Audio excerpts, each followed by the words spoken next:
In our neck of the woods, sports is tradition. Sports is passion. Sports is family. Sports is fun. Welcome to our house. This is Southeast Sports Plus Live with Simone Eli and Gerhard Mathangani. Well, yesterday we opened up the show talking about Brian Kelly and the whole LSU saga. You know, he turned down a couple of settlements from the university in regards to his buyout. LSU trying to save themselves some money. Well, now LSU is trying to fire Kelly with cause, saying that, you know, the university didn't actually formally terminate his contract. Now Brian Kelly is filing a lawsuit in regards to this. I mean, it's just another piece in the saga that has just become, like, I don't even know how to describe this at this point. Yeah. I'm running out of words. One of the things I said yesterday when we were talking about this, I said this could get ugly, and I thought, I didn't know it could get this ugly this quickly. It's really getting ugly now. This fast too. I mean, it's not just the fact that he's, you know, that we're already involving lawyers. Right. But it's how fast all this has become, because obviously he got fired 2 weeks ago, Yes. 3 weeks ago now, and then we heard about the settlement offer from Scott Woodward, immediately rejected. We heard about the $30 million in 2 payments that got rejected, and now he's come out, and then now we have lawyers involved and whatnot. Typically these stories, and I said this yesterday, typically these stories, they kind of go away quickly. And this is the one that's just kind of hung around the news cycle. It's just stuck around, and I mean, at this point, it's like, all right, you know, what's going to come out tomorrow? Is it right. Are we going to hear another lawsuit? I mean, what's going on now? But I mean, this is just another nail in the coffin for the LSU program, because it's like it's starting to get to the point where it's almost like, who would want to take this job at this point? I mean, some people say there's no such thing as bad publicity, but this is starting to become bad publicity. Horrible. And you think about it from an optics standpoint. You think about the last 3 coaches that they've had: Brian Kelly, Ed Orgeron, and Les Miles. Well, all 3 have been fired. 2 of the 3, 66%, have national championship rings on their fingers. Yeah. LSU this year had a really good football team. And I just think that we're getting to a point now where, because of the decision making at this university right now, and not just the university, because the governor came out. So I mean, the governor is sticking his nose into this whole thing too. So I think with the decision making here, it will lure a lot of your top people away from this job, mainly because it seems like it's toxic might be too strong of a word, but it just seems like this is not a place where you would want to go for any stability. I honestly think toxic is a perfect way to put it. Yeah. I mean, you might think that it is strong, but the governor's comments were pretty strong. That's right. Yeah. So, I mean, at this point, it's like, who would want to go there? I mean, you talk about your top candidates. Mm-hmm. We've heard Joe Brady's name being thrown out. Everyone's obviously thrown out Lane Kiffin and then John Summerall. Who would want to go into this situation? I mean, if I were Lane, I would stay as far away from Baton Rouge as I would. Like, I've been on the Lane train since day one. I think he's going to stay in Oxford. I think this is definitely going to help. If he does leave it all, he's definitely not going to LSU. I mean, he'll just go to Florida at this point. Yes, exactly. And that's my thing. Like, if you are going to go to LSU at this point, you're going there for the pay bump. I think that I'm not saying that Ole Miss and LSU are equal jobs right now, but I am saying that I do think that everything that you want to accomplish at LSU right now, you can accomplish it at Ole Miss. So there's no point in leaving. Might not be the same at Tulane because 1 G5 gets in. Might not be the same at Memphis because 1 G5 gets in. So maybe, Silverfield or some of the others. I did see something where there's a scenario where it could be 2 G5s and then the ACC gets kicked out. Honestly, could you imagine? The way the season is planning out, I like the G5s. I like 2 G5s, maybe even 3 G5s more than I like a lot of the top teams in the ACC now. Honestly, I think it's what? South Florida, and JMU Tulane, right now?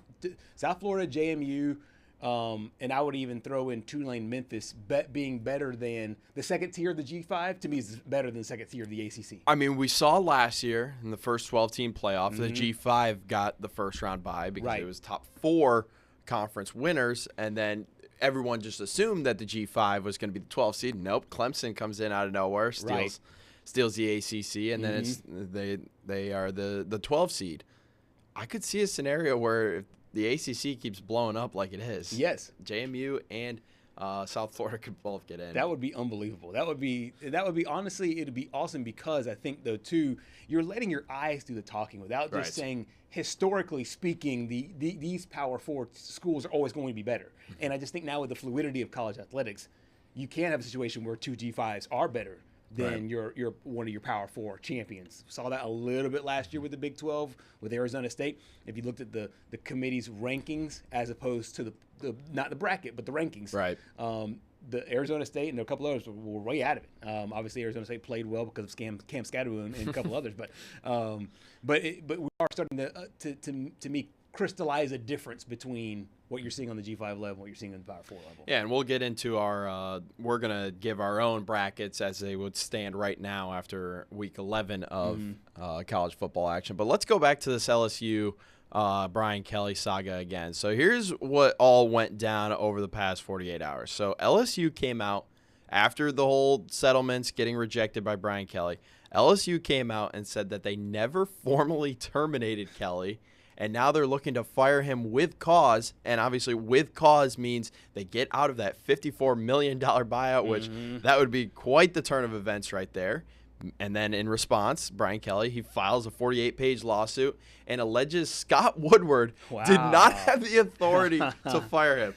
So, I mean, Scott Woodward, we've given Scott Woodward, we've basically said, like, hey, this guy's really not good. Yes. This guy shouldn't have a job. But now it feels like he's just taking shots from everywhere. Right. And I'll be interested to see, and a lot of this might be legalese. I'm interested to see how LSU paints the picture of firing Brian Kelly with cause, because the cause in and of itself, in my opinion, I don't know how it stands in the court of law about the play overall. Now, if there were some other issues, I think that could be the. I think I was telling you there was an unconfirmed report that while he was head coach at the local golf course, he played over 400 rounds over 4 years. Wow, that might be what they're trying to get for probable cause right there. That's a lot. And if so, let's just say LSU wins this thing. I mean, because now it's going to get ugly, right? And they'll look at everything. if he one misstep. And they're going to use that now against him in the court of law. Right. Do you envision any kind of situation where LSU wins this battle of firing him for cause, and Brian Kelly now regrets not taking the lump sum, $25 million? Or do you think all this is just it's all bark no bite, and he'll still make north of 40 or whatever it is? No, Brian Kelly's going to win this. I mean, it would have to take some bombshell report to come out, and at this point, I feel like it's a little bit too late for a bombshell report to come out. Right. I just don't see it happening. Like, what could you get? What has he done other than poor performance on the field? But that's not for cause. Like, you would have to do something awful. Right. We saw a situation with the New York Giants with Brian Daboll apparently tinkered with the medical staff trying to get some of the guys back in. Went into the tent. Right. I could see a situation, and I think he got fined like $100,000 from the NFL. So I could see a situation like that, and it's not apples to apples. But if Brian Kelly did something like that, then I could see a firing for cause situation. This, I think, is going to be harder to prove. And like you said, I don't think that I don't like the guy is permissible in court of law. That doesn't. I don't think that's because I don't like the guy. Well, that's too bad. There are a lot of people who don't like Brian Kelly, and our partner, our former partner in crime here, she was a big fan. I'm not a big hater of Brian Kelly. Former partner in crime. Exactly. There was a report that Andrew Whitworth, the former LSU offensive lineman, for forever, the champion player on the college and pro levels. Apparently, there was a situation where I don't think that Whitworth did not say that he did not like Brian Kelly, but basically came out and said was like, Brian Kelly just gave me like the sure. I mean, a lot of people didn't like Brian Kelly, and a lot of former players, and everybody's been pretty outspoken about how Brian Kelly didn't help me here. Brian Kelly, I had some personal things go on in my life, and then Brian Kelly didn't even reach out to me. Right. I mean, that just goes to show you what kind of coach he was to these players. But I mean, again, you cannot just say, I didn't like the guy. That's like saying, I'm going to I'm gonna get my car washed, but you didn't do a good job, so I want my money back. Right. I mean, it's just not gonna happen. Exactly. You're exactly right about that. It is funny with LSU now because it's an interesting game coming up for this football team. I think they played somewhat inspired football Saturday with the interim head coach now and Frank Wilson. Obviously, the offense really just did not look good at all. Do you see a situation? I know Arkansas, it's been a struggle for the Razorbacks here this year. Do you see a situation that Arkansas can now pounce a little bit on this team and this program that are down a little bit, not just down from a head coaching standpoint, but also down from a production standpoint? They scored 9 points against Alabama. Well, we'll get to a guy here after the break that will probably give you a little bit of a better answer than I can. But no, I don't, only because I really like what LSU showed against Alabama this past weekend, and what the Tigers were able to do against a good Alabama team that started to make people think twice. Okay, is Alabama still really good? Right. It seemed like the guys really rallied around Frank Wilson, and that definitely showed up on the field. Now the only question is, can you score against Arkansas? But then on the other side, Arkansas is the worst defense in the SEC. That's so right. if you can't score against them, then you got major problems. Yeah. And as we saw in the Auburn-Arkansas game, it just shows, as we talked about yesterday, a night and day difference. They put up a ton of points on Vanderbilt. They struggled on offense against Arkansas. Right. Yep. And this, I don't know if there will be something similar there. That is, as of right now, as we sit right now, looking at the odds screen, it's LSU is a favorite, 5.5 point favorite there in Death Valley. It's not a night game. 11:45 a.m. there in Baton Rouge. Arkansas still searching for that first SEC win. They've been really close for a lot of games. Really close against Auburn. Really close against Mississippi State. Just not there right now. Close but no cigar. Close but no cigar. The more things change, the more they stay the same. It's early in the week. That might be one where I'm thinking Arkansas might be able to get them. I don't know. I have my free lock of the week, but we're gonna get to that in hour 2 because it's in coordination with something else that was a bombshell that came out yesterday, said by one head coach. I like it. So that Patrick's guarantees coming your way a little bit later on here in our program. We will head over to Arkansas, check in with our good buddy Trey Derrick coming up next here on Southeast Sports Plus. Stay with us.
Back here on Southeast Sports Plus, hour number 1 continues, and we were talking with our good friend Trey Dare just moments ago off the air.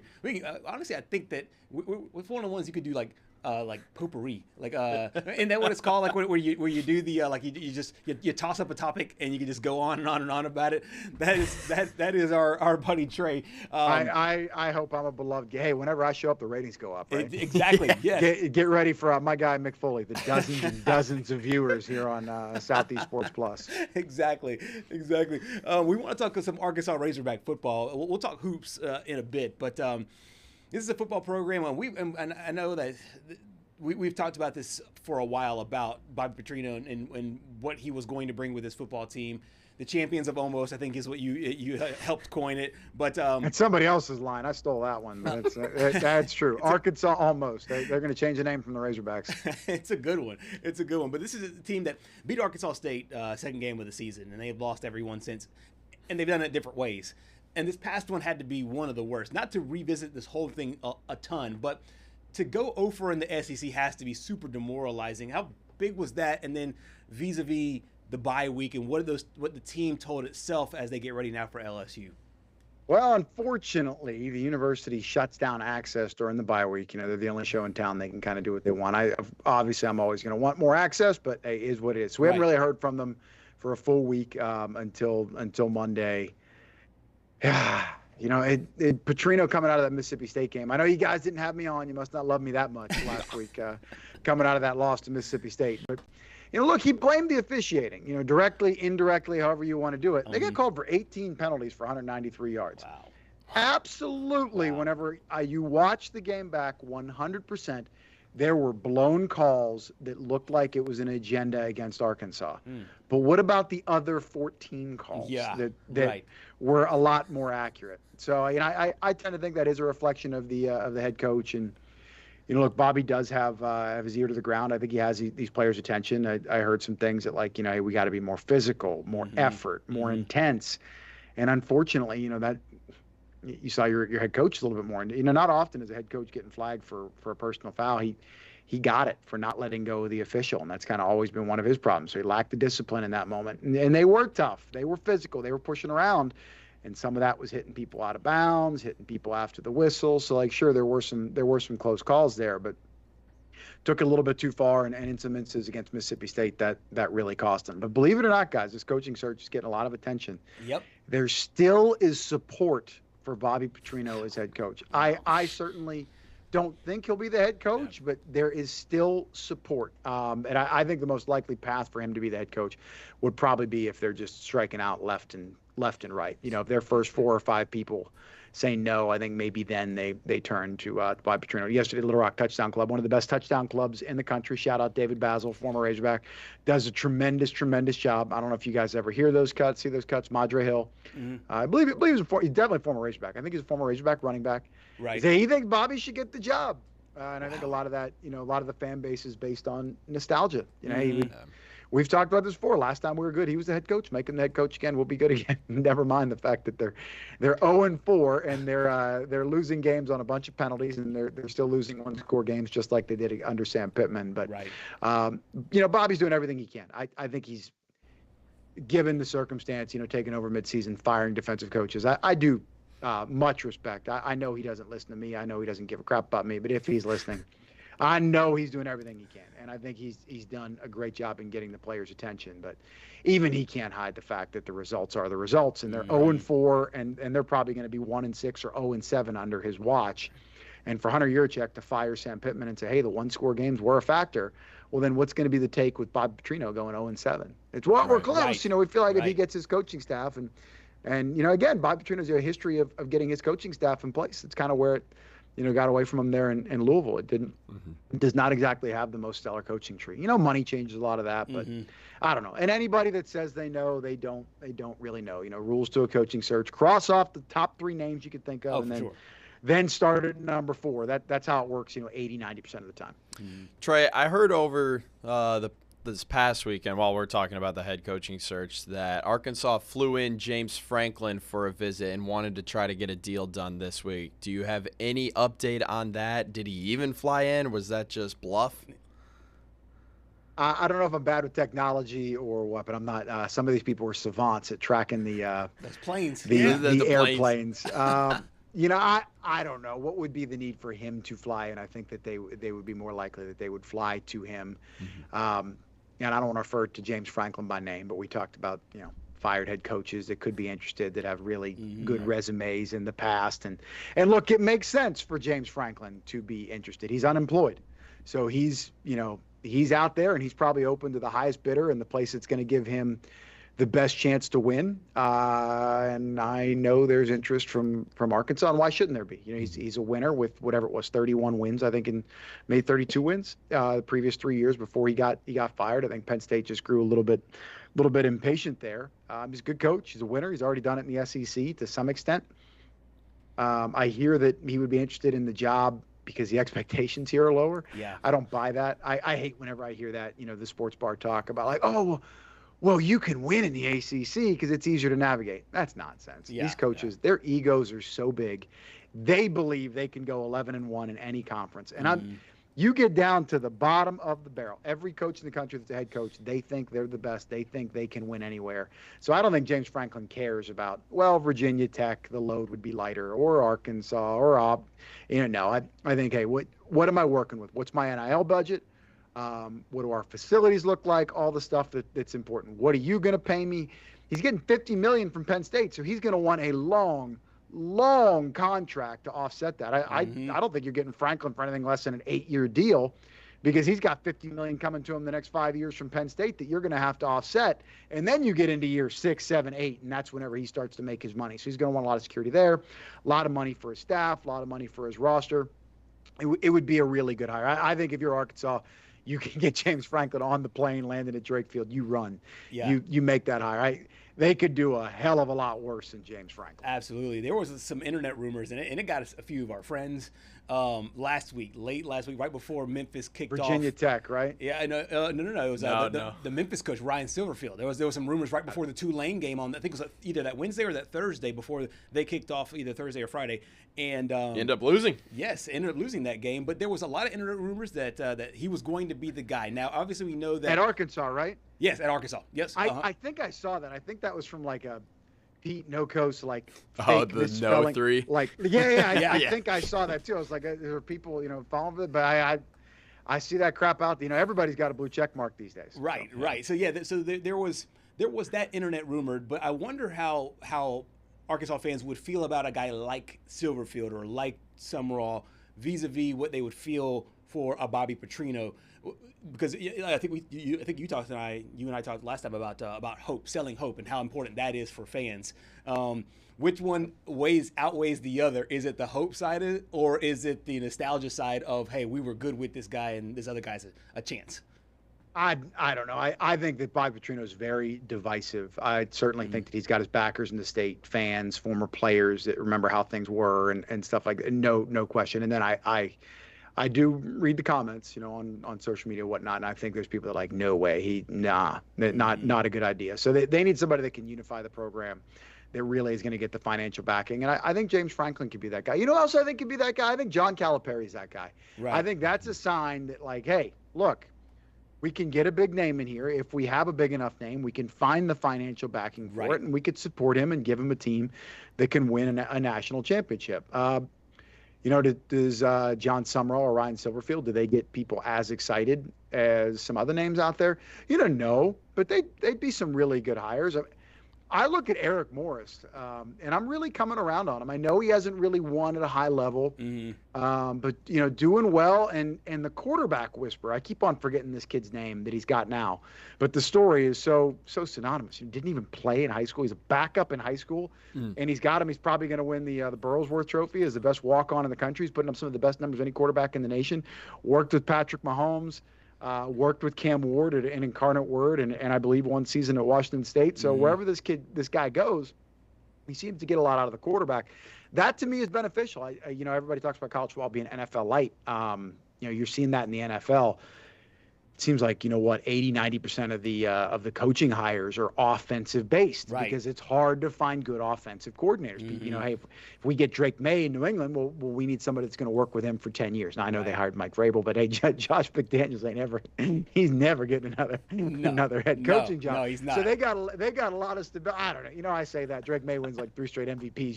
Josh McDaniels is going to get another job. He's going to get another job. And no question. No question. We'll cross that bridge whenever.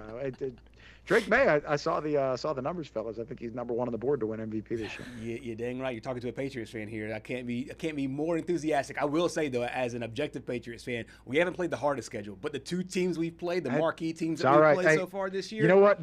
So I think their floor at this point, barring something unforeseen like a major injury, Drake May, whatever, I think their floor is probably 11 wins. Yeah, 11, 12 wins. They win 11, 12 games. They're winning the division, home playoff game, and probably winning a game. Yep. That's a great year. Yeah. If you win 11, 12 games, win a playoff game, get bounced in the second round, that's a great year. I've been telling all my friends, hey, we are ahead of schedule.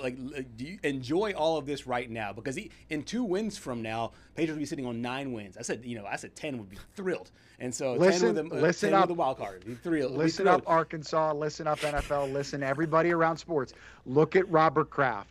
Kind of sneaky cheap. Yes. Sneaky. Yeah. Robert Kraft and Jerry Jones, kind of, they've made a lot of money. Sneaky cheap. A lot of time being sneaky cheap makes you a good businessman. When you spend the money, when you're not worried about paying Gerard Mayo $15, $20 million to fire him. Right. When you're not worried about paying Mike Vrabel $10 million a year to hire him. When you bring in a real staff, when you bring in real free agents, look what happens. Exactly. You can turn Texas Tech, our guy Cody Campbell. Yep. Poor Joey McGuire doesn't get enough credit because you can spend all that money on players, but if you're not disciplined, you don't have the right guy in play. Right. I'm coming around on Joey McGuire. It's not just Mr. Moneybags Cody Campbell there. I saw some of that BYU game, and when I say some of it, I mean like 10, 15 plays of it. That looks like an SEC team. They got dudes on defense. They are fast. Man, are they fast. Big. I think. Not only are they going to get into the playoff, I think they're going to win a game. Yeah, I do too.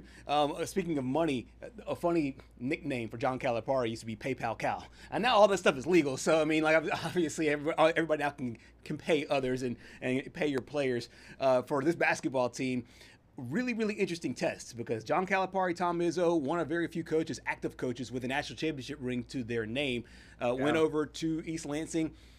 Very tight game. We've seen a lot of 100-point games. We've seen a lot of high-scoring games. This kind of reminded me of old school basketball, 69-66. What'd you make of the first tough test there for the Razorbacks? I said the exact same thing. It felt like old school basketball. Really, you get into those days, the 35-second shot clock, the way some of those programs in the Big East ran. Those games were being played in the low 60s, the high 50s. And it kind of felt like that. I can't believe Michigan State won that game making 1 3-pointer. It doesn't even sound and I like what I saw against Arkansas. They competed. They got down. It was 7 or 8 in the second half. But yeah, look at that number. 1 for 14. You got to be kidding me. Arkansas. One thing you don't have up there. Arkansas got dismantled in the paint, 46-28. It was a man's game. It reminded me of like. Major problem. It reminded me of one. Well, that's all in the paint. Second chance points. And Arkansas was supposed to be better in the post. Cal went out and got Malik Ewan and got Nick Pringle in the transfer portal. One of those guys, I don't know which one, is a fifth-year senior. The other one's either a fifth-year senior or a fourth-year. So old. He's got some men in the post that are big and have size and are hard to move around and are athletic. And it didn't really help. Trevin Brazile, who's been, really impressive these first couple games. Also a very seasoned veteran player. He just didn't have his best game. He was fighting some foul trouble there. It looked like he pressed a little bit. He was the one that had the shot in the air to tie it. Felt kind of rushed. I don't think the inbound was designed to him. I think there was like a little bit of a panic there, but that's for a coach to decide, not to me. But still, I like the effort, and I like the effort from the standpoint of Arkansas did not play its A game. I'm not saying Michigan State played its A game, but Arkansas, I know they didn't play their A game, and they still had a chance to win. So that's what you're looking for in November and in December. When you get pushed around, when things aren't going your way, how do you finish? And you could lose a game by 3, by 5, by 10, but what did it look like at the finish? And I think this team is really unified. They're all on board together. I liked what I saw. They just didn't quite make enough plays. Malik Thomas, Darius Acuff, their best 2 players probably, and both are freshmen. They need moments like this. They got to hear the crowd noise. They got to feel what it's like to be a little out of control, to miss a big shot, and they're not afraid. With the ball in their hands, they'll be right back at it. And both those guys probably going to be playing in the NBA next year. Absolutely. And they have a really tough schedule. I mean, they got Duke on the schedule. They got Houston on All the schedule. 8 teams from the Elite Eight 1 year ago, Arkansas up against. Their next big one coming up here in Dallas, 11 a.m. game. I want to say it's Heisman Trophy weekend. I think December 11th, 12th, whatever. Second week in December, they're playing Texas Tech, so that'll be a big test. They play Houston, they play Duke and Chicago on Thanksgiving night. The schedule is brutal. Rough, absolutely. We look forward to it though because it's a really fun team, and we'll see if the football team can get SEC win number 1 coming up this weekend against LSU. Trey, thank you so much for your time here on Southeast Sports Plus. The interim coaches bowl. I don't know if this has ever. It had to have happened before. It had. This can't be the first time this has ever happened in the SEC. But, I mean, now it's crazy. These coaches are getting fired earlier and earlier and earlier. Yep. And for what? Exactly. Like, does it feel like Florida? There's only one Lane Kiffin out there, guys. It feels like LSU may be doing something creative here. They may be sniffing in the John Gruden waters, and that's if they really want to go that route. That'd be interesting. It's going to be hard for him to turn it down. That'd be interesting. It's going to be a lot of money, but and I think he would hit home. It's an easy place to win if you have the right guy. He can probably handle that fan base. He can handle the expectations. Yep. He's on Barstool, so he's relatable to the younger generation. This isn't like hiring Herm Edwards. What the hell was that? Right. That was a bad idea. Exactly. Yes, it was. We'll see what the coaching search takes us from here on out. Trey, thank you, brother. All right, guys. Have a good week. You too. Trey Dare joining us from Fayetteville. Lots to chew on for this Arkansas team. I mean, he talked about how early these coaches are getting fired. Don't forget who was number 1 in the SEC. Yeah, I mean, they tried to jump the gun. Yeah, exactly. And then who knows how it's going to work out for them. I mean, the rumor was that Arkansas flew in James Franklin this weekend, unconfirmed, just rumors at this point. But the rumor also said that they want to get a deal done because they know that Virginia Tech is looming at this point for James Franklin, because he has to try to, as we talked about with the buyout, he has to try to be actively seeking a job. Right. It's got to be either Virginia Tech or Arkansas. At this point. I believe that, and like Trey said, I think there's a lot of ego here, so it won't be some situation where it's like, okay, well, we're gonna have to, the ACC is easy or whatever. I think all these coaches have egos, and they want to get it done there. Coming up next year on Southeast Sports Plus, we head over to the Missouri area to check in with our good buddy Kevin Ryan. Stay with us.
Back here on Southeast Sports Plus, hour number 1 here on a Tuesday continues. We head out to St. Louis, where our good friend Kevin Ryans joins us. We were talking about the perks of signing day that's coming up here, and just how much things have changed seemingly in an instant. And that's where I want to start with Missouri, not with the signing team, not with the signing day, but how things have changed so fast. This was a team that was chasing a college football playoff spot, just 21 days ago, and obviously Bo Pribula gets injured, a couple of losses, and now this team's in a different space. I always like to ask this about teams that have high expectations going into a year, and even as the year goes, where they stand now. As you take a look at this Missouri football team from a morale standpoint and everything else, where do you see this Missouri Tiger football team? I got to imagine that they're definitely a little deflated after the loss to Texas A&M. That's 3 games against those top 10 opponents, 3 losses, and all of them have their kind of excruciating way that they lost the game. So I'm sure that they're down, but knowing Eli Drinkwitz as we have here in Missouri over the last 6 years or so, those players aren't going to stop playing. They're going to continue moving forward. I think the goals are going to be switching up a little bit for them. Mm-hmm. They're already bowl eligible, so they have the 6 wins. It's about maybe try to get as good of a game as possible. Try to play well during those final 3 games of the year, and get to 9 wins. I think those things are going to be very important. Is how do you continue to stay consistent and stay motivated, even though maybe the big playoff isn't in the picture anymore. Absolutely. We saw Matt Zollers come in after Pribula gets injured, and he steps in at Vanderbilt, and from a confidence standpoint, from a look standpoint, he looks the part. Obviously, he's a very young football player. What'd you make of him now having an entire week to prepare and then getting out on the field? I think he was very nervous on Saturday. Yeah. You can tell by some of the throws that he was making. He was throwing so hard. He was slinging it like crazy. And of course, the numbers reflected that 7 of 22, 77 passing yards. Of course, when you have a high-level team like Texas A&M, to be expected that the level of play is going to ratchet up, and you have to be able to scheme a little bit better, and you have to be able to have a offensive game plan that goes with the young freshman. But you could definitely see the nerves for sure. And you almost would have liked it better if you would have had the mentality with the Vanderbilt game. The Vanderbilt, he was, he had no time to really think. He had to go out there and he just go out and play. And that's when he was just calm and cool and poised, like we talked about a couple of weeks ago. So unfortunate that this is the case with Missouri. Their top 2 quarterbacks that they had going into the season each have injuries, and now they're kind of resorted to this. But a learning lesson for sure from Matt Zollers, who the team feels is the future of the program. Mm-hmm. So obviously, good way to get experience here, and now he knows what those big giant game, preparing to start, going out there on the day. And going out there playing a full game. Now he knows that, and that's certainly propel him forward going into the future. Absolutely. We got a chance to hear from Coach Drink on his freshman QB. Yeah, he got off to a really slow start. We didn't do a good enough job getting him comfortable throwing the football. Completions were tough. They were challenging every throw, but I thought he did a nice job of, trying the deep ball, which created some pass interference calls. I thought Donovan had a couple of big catches. But ultimately, we got to do a better job with a freshman quarterback protecting him. There can't be free runners on him, and that happened too many times on third downs. And obviously, one of the serious momentum changes of the game. So, Kevin, it feels like for the second straight year, we're talking about another what seems to be lost season for Mizzou. Obviously, with Luther Burden last year, there was so much hype around the program, and the expectation was to make the college football playoff. You come back this year, you have your 2 quarterbacks. One of them goes down on literally the first drive of the season. Bo Pribula comes in. He looks the part. Obviously, the Alabama game was a loss, but it looked like that Missouri had a chance to knock off Vanderbilt before he got hurt. At this point, successful season now that you're on your 3rd-string quarterback. Yeah, I think if they're able to get any wins down the stretch, a couple of wins here, get to 8 or 9, and then win their bowl game, that very successful. You got to remember what they lost. They lost NFL Rookie of the Year type offensive lineman. So they've had to retool that offensive line a little bit, even had to shift some of the guys midseason. They lost their starting quarterback, also playing in the NFL right now, and had to figure out how to navigate a season with 3 guys who have played. And then star wide receiver left for the NFL. So, the Mizzou has had a lot of changes over the last year. The expectations should have still been as high as they were, because how are you going to become a big program if you don't have big expectations? Right. Mm-hmm. But Mizzou's had a lot of change, and the fact that they're at this point right now with 6 wins and a chance to finish out strong, I think they'll take that. And then you just got to hope that you win your bowl game, try to continue to get momentum going into 2026. Absolutely. Before we flip to basketball, Coach Drink will be a part of a lot of conversations as it relates to hiring a new head football coach elsewhere. He's saying all the right things right now, but what would you be looking for from Coach Drink, from this team, to see where he gauges with his future, and if the words necessarily match the actions, and just some of the ways that it's a good problem to have, by the way. It's a good problem to have, to be able to be a guy that's coveted by other places. But what are some of the things you'll be looking out for as this next coaching carousel cycle begins?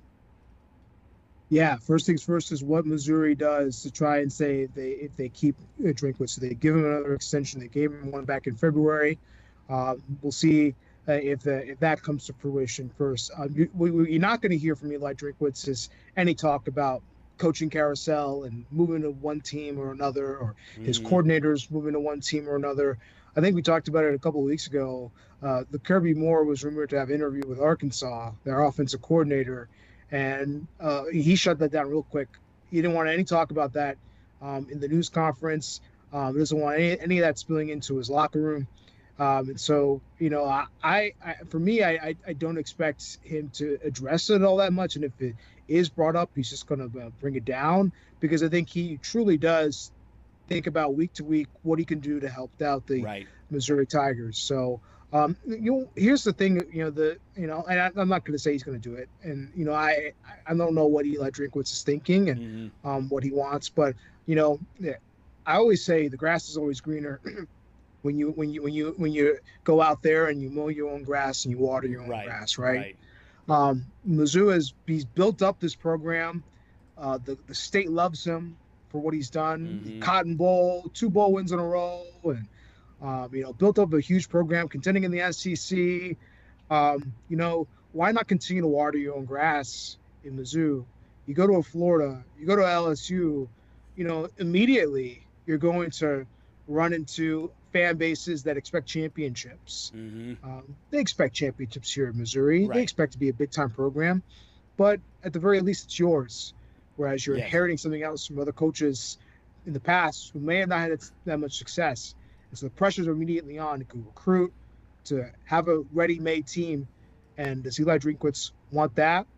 Or do you want to continue to build what he's building here in Mizzou and try to make this into a champion? We won't know until after the season what he's really thinking about, but something to ponder for the fans to think about. Kevin, I tell you what, you and I are exactly aligned on what, in your case, you believe why Eli should stay at Mizzou. That's my same thought process with Lane Kiffin and Ole Miss. Why would you want to go to LSU, Florida, where you're going to be expected to win championships all the time, whereas if you just stay at Ole Miss, I don't ever see a world where Ole Miss would fire Lane Kiffin. He's doing great over there. The program, Ole Miss, now you think of Ole Miss, you think of Lane Kiffin. If you go to LSU, Florida, you don't really think of Lane Kiffin at that point. Yeah, exactly. I agree with that. And I always think about what Mizzou was when they when Barry Odom left the program, was let go. Gary Pinkel had built up an incredible program.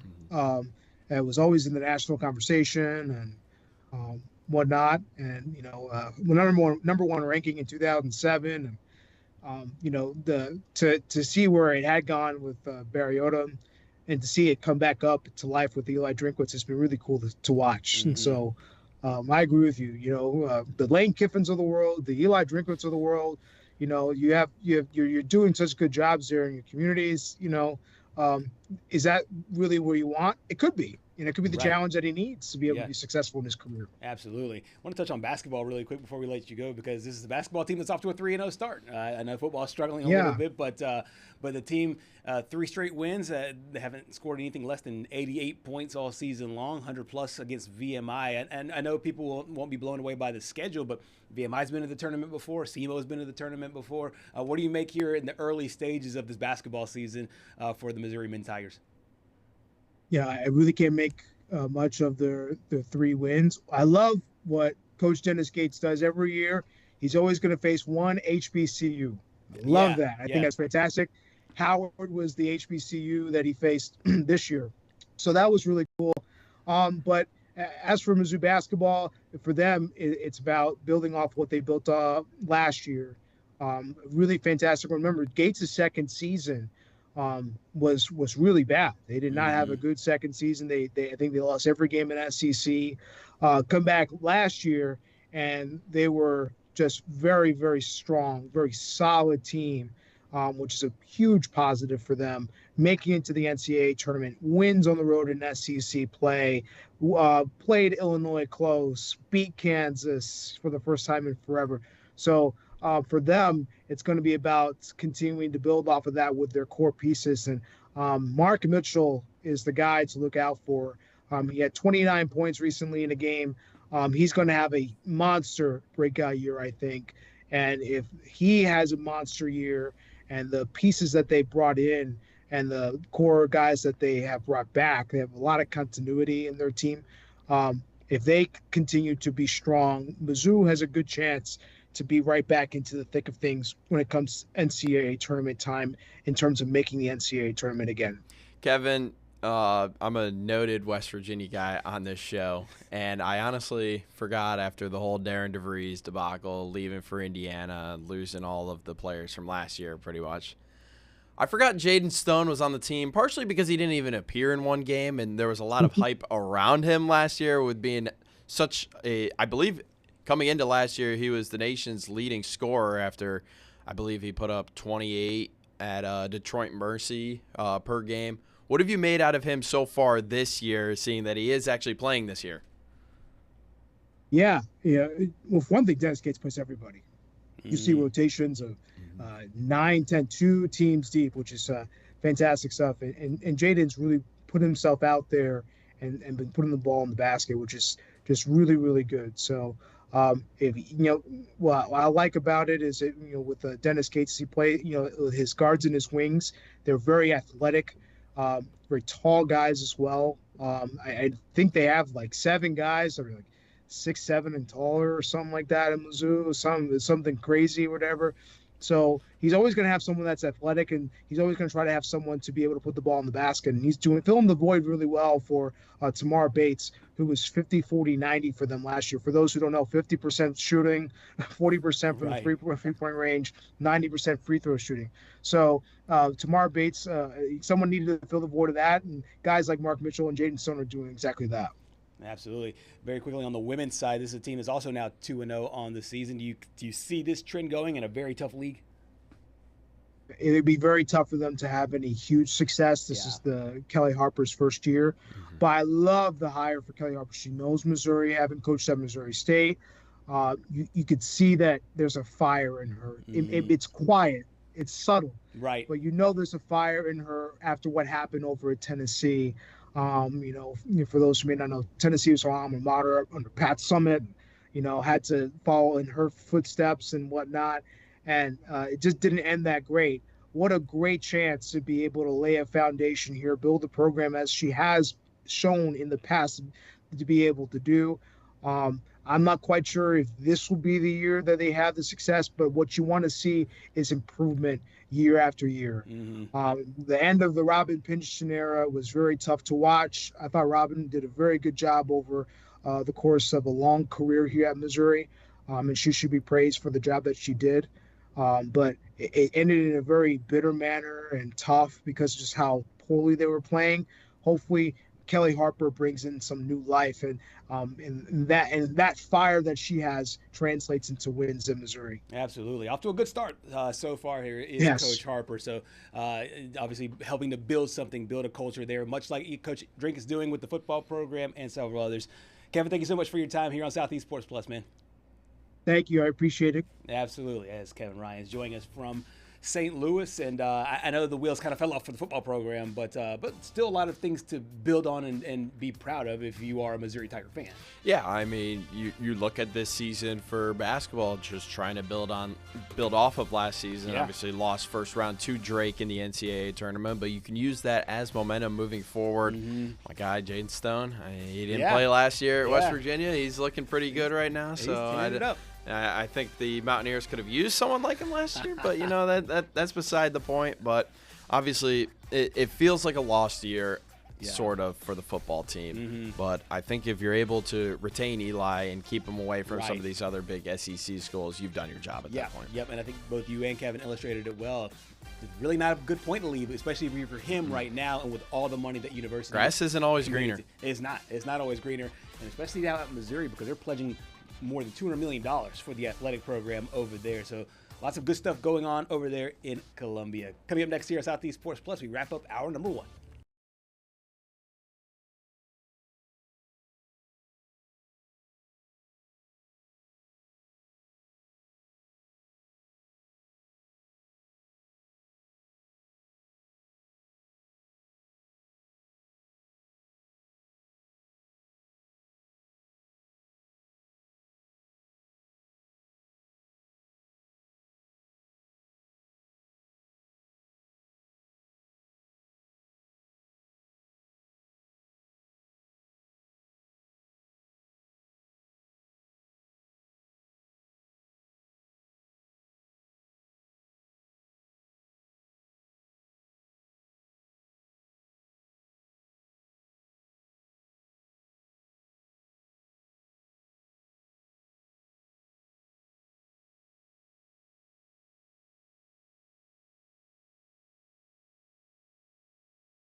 Welcome back to Southeast Sports Plus here. Going to the NBA for a second. The Dallas Mavericks fired general manager Nico Harrison. We were laughing during the break because this is one of those situations where it felt like finally, you make this fire. Okay, all right, so the big thing, obviously, last year they trade off Luka, and everybody is still, I think there's reverberations from that trade that are still happening right now as far as I heard how they're shocked everybody interested in trading for him now.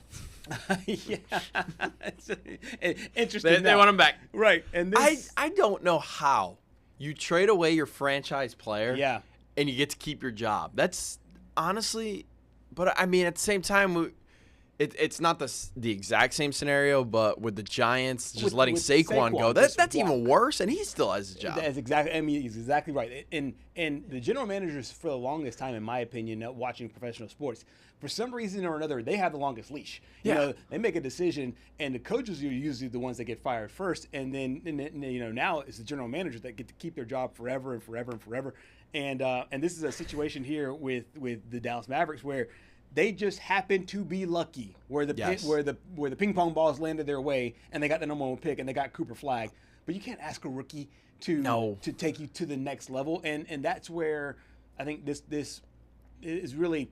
The wheels have fallen off this season, but, I mean, this should have happened months ago. No, and that finals run in 2023-24 just feels like 2 decades ago at this point after everything that happened. In February of this year, the Mavs traded Luka Doncic to L.A. They got Anthony Davis back in return, and you could probably count on one hand the amount of games he's actually played for him because he's just been hurt, and that's just been the story of Anthony Davis's career over the last few years. And then somehow, some way, I think the one saving grace to the point where he got to stay for as long as he did is the fact that they did get the number 1 overall pick, which is just absolutely preposterous. the fact that they still got it. I believe they had like a 1% chance of winning the draft lottery. They did have a 1% chance. How in the world and then does that happen? And then they look at it like, after they get the ping pong balls, he's sitting there like, okay, well, you know what? I knew this would all break our way, and we would get the best. Get the best rookie. The one thing I could say in his defense is if, and this is obviously a big if Anthony Davis and Kyrie were both healthy, yes, I think this would be a very dangerous team. This would be a very good team. Yeah, this would be a very good team with Cooper Flag there. Yes, and those two. Honestly, this would be a really dangerous basketball team. But to me, you just cannot let Luka, who might be one of the best talents I know I'm projecting a lot here, but he might be one of the best talents to have ever played the game. The thing is, that wasn't the first bad trade he made. Right. Because you can go back to Jalen Brunson, trading Jalen Brunson to the Knicks. And we've seen what Brunson has turned into now. Yep. I used to play 2K, and I would love to pick the Mavs because obviously you got Luka, and it felt like I was just automatic green with Jalen Brunson in the corner. Like, the fact that you were able to survive for as long as you did after trading Jalen Brunson. Now they say he's the king of New York, which I don't think that's true. I think that's just New York fans just being New York fans. Yeah. And then you go and trade Luka. It was a recipe for disaster, and he deserved it. No question. And especially in the Western Conference where it's already so much harder than it is in the Eastern Conference to be able to do that. I'm right there. If you ask John Morant, he runs the West. Oh God! Oh yeah, I forgot about that. He might be finding a new team. Yeah, he probably will be too. Here pretty shortly. So that is the best in the NBA. The Mavericks getting rid of their general manager. Hour number 2 of Southeast Sports Plus continues after the break. Stay with us.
Outbound transmission? Affirmative. Crew ready? Check. Signal lock? Check. Downstream stations online? Linked and locked. Let's light this candle. Flame on. In 3, 2, roll show open. In our neck of the woods, sports is tradition. Sports is passion. Sports is family. Sports is fun. Welcome to our house. This is Southeast Sports Plus Live with Simone Eli and Gerhard Mathangani. Every November 11th, we stop and salute our veterans. It is Veterans Day. Thank you also for your service to our country. What I love about this day is that all branches of our armed forces are all recognized. Yes. Army, Navy, Coast Guard, Marines, Air Force, every single branch all recognized on this day. And we have so much to be thankful for. We talked about this during 9/11 and our September 11th show, and that was obviously an event that changed the course of American history. But I love these days of reflection, both Memorial Day and Veterans Day. And Memorial Day obviously is the day that we honor those who gave their life and who passed away. But Veterans Day, what I love about it is we can give those people their flowers while they're still here and while they're still with us, whether they fought wars in the past or fighting right now. It's always a day of that I find really awesome that we do as a country. Yeah, and I obviously very thankful for everyone that has served. My fiance's sister was deployed a few years ago, so I thank her for her service. I believe she just finished up her time in the Navy. Her husband is still in the Navy. Him and I are pretty close. I believe he's an electrician on the boats. So it is pretty cool to get to hear about this stuff. And, but at the same time, it does come with a cost. But I, as you mentioned, I think you bring up a great point, giving them their flowers while they're still here. That's very important. Right. Because obviously we have Memorial Day too. Yes, for sure. But Veterans Day, you're still here. So that's their day. And obviously very grateful for everyone who has served and keep us being able to do what we're doing right now. Absolutely. Absolutely. And it contributes to all of the freedoms that we enjoy. And what I really love about this is that obviously, your federal buildings are closed, your federal courtrooms and stuff like that. But we still have sports. And what I like is that we can now take the time that we have in sports to honor those veterans, and a lot of people whenever it falls on whether it's Monday or Tuesday or Wednesday during the week, we have a lot of basketball games, and those basketball games are there to honor our veterans. Yeah, and honestly, there's one tonight that I saw was really interesting. You know, I came in today. I was just trying to see what are the big SEC matchups tonight, and I there's one that we're going to talk about here in a little bit, and one of the most historic rivalries you could argue, SEC versus ACC, Louisville and Kentucky. We'll get to that in a little bit. Right. But this one was a little bit interesting. Duke is going to go up to West Point tonight and play Army on Veterans Day. That is awesome. Of course, former Duke head coach Mike Krzyzewski played at West Point for Bobby Knight back in the day. So there's a lot of connections between the university and West Point. And this is obviously a these really are some old cool pictures. Game. This is, going back to the old school.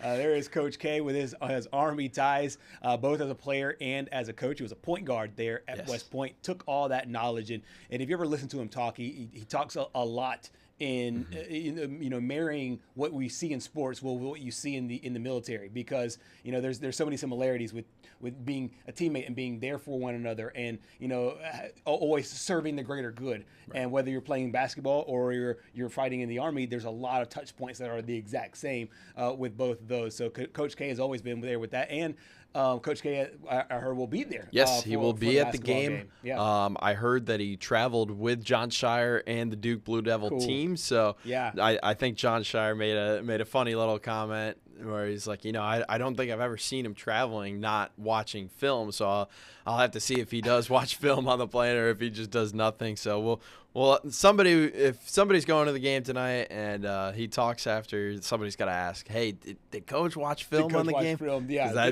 that's what I'm interested in. Absolutely, yeah. So there's games all over. The Auburn Tigers will also play tonight. They play against Wofford, and I know that they're calling it the Hoops for Troops. And there's a military appreciation there. I just saw a press release from a women's basketball game that'll do the exact same. And I'm pretty sure this will be a common theme throughout all of tonight. And so I can't wait to see how different universities do this, because obviously for a lot of, we talked about Coach Krzyzewski. Coach Krzyzewski obviously served at West Point, but when a lot of veterans leave the military. A lot of them enter civilian life, and they go in all kinds of arenas. Our industry, the newspaper industry, the radio industry, the coaching industry, in the sports. And so we have certain touch points with so many veterans from so many different branches. And I was watching College Game Day this past weekend. I don't know if you got the chance to watch. There was a special, I believe it was a Navy Navy package on one of the players saved a guy in a car accident, and then literally 5 minutes later his car blew up. So I mean, the guy that made it out was very thankful of the man that saved him, and he was a Navy football player. So I don't remember what the famous quote from World War II is in regards to, I believe it's, I've got a special mission and I want a Navy football player. I think that's what they have up in their locker room. And I just thought that was one of the great stories. And, that's what they teach you. You put people before yourself, before your own desires, your own well-being. You serve others. And I think that was, and this is a young man too. This is probably younger than me. And just the fact that he didn't even think twice, just went right into it. I just thought it was so cool. That is really cool. And I love the fact that Duke put this game together. Duke's had a really interesting season, obviously opened up the year with Texas, one of their first games there, and then now we'll play Army today in West Point, New York. There you see the game, the matchup, and we got a chance to hear from the Duke head coach and Jon Scheyer, saying all the things that we've been talking about, how this is bigger than yourself, and honoring veterans on a very special day. I thought we settled so much.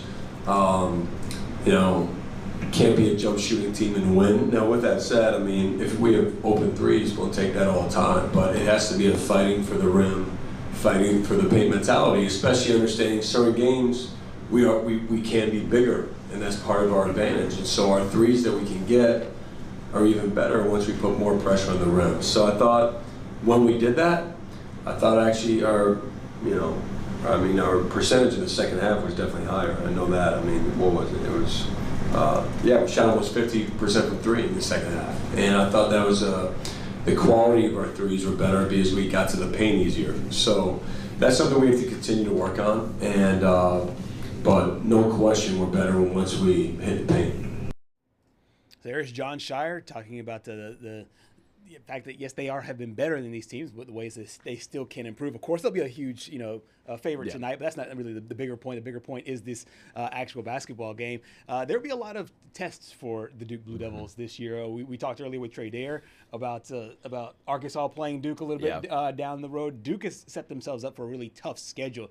Do you think one of the teams out of the SEC can get the Blue Devils? They have 3 non-conference matchups against the SEC. They already won one to open up the year against Texas, but they still take on Arkansas. That game, as we just talked about with Trey Dare in the last hour, that game is going to be in Chicago. It'll be the CBS Sports Thanksgiving Classic. And then they've got Florida. But the thing I think that definitely helps Duke is we got one neutral site game and then one at Cameron Indoor. It's not like you're going to Gainesville, you're going to Fayetteville where, that crowd's going to be raucous. I mean, because it's Duke.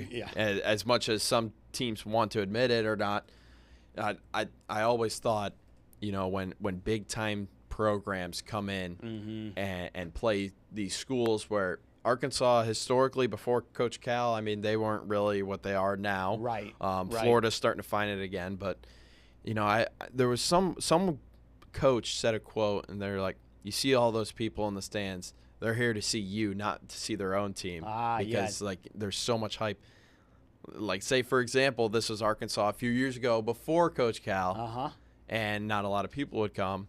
But if Duke was in town, everyone's coming because it's Duke. They're coming to see you, not to see their own team. You become the main attraction of the circus, so to speak, and Duke has become that for obviously a lot of reasons. We've seen the star freshman Cam Boozer really come out at the beginning of the season, first half of that Texas game.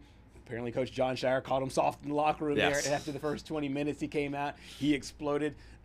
You made some good points last week about there possibly being a Cooper Flag-ish trajectory for Boozer's game. Do you still feel that way, and do you think that tonight could be another stepping stone for the talented freshman as he continues to make that leap? Yeah, I think so. You could make the argument, as we talked about, this game is more than just a game at 100%. this point. It's not. 100%. It's not like it. The main focus isn't the game. The main focus is today being a holiday. I mean, Right. Duke should handle Army, no question. I believe they played last year, and Duke won by, I want to say, 42 at Cameron Indoor. Right. So this is the second straight year that they are playing.